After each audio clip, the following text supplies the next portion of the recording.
so we're at day 2 now of repairing the router. Basically the longest cable in this whole thing.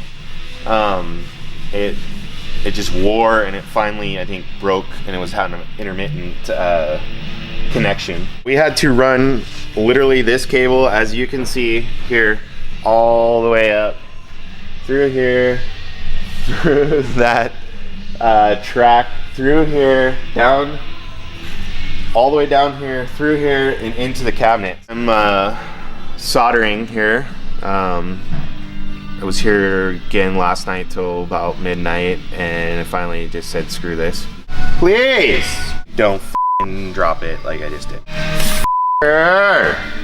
The issue is you need a specialized crimp tool to put these pins, to crimp them. I'm kind of a firm believer in soldering. I think it's a lot better connection. But the problem is these pins literally do not fit in the connector. And so I have to trim the connector, cut these little tabs off so I can solder them. Gonna go back at it again, and I will have it running in a couple hours. I will guarantee you that. Hey Rory, what are you not supposed to say? Which one? Suck. Just got done with my Siemens connector and put it on right in here.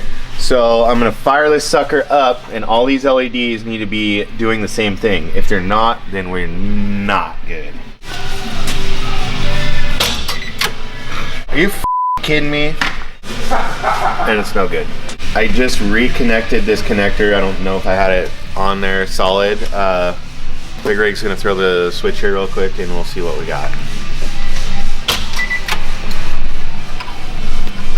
Booyah.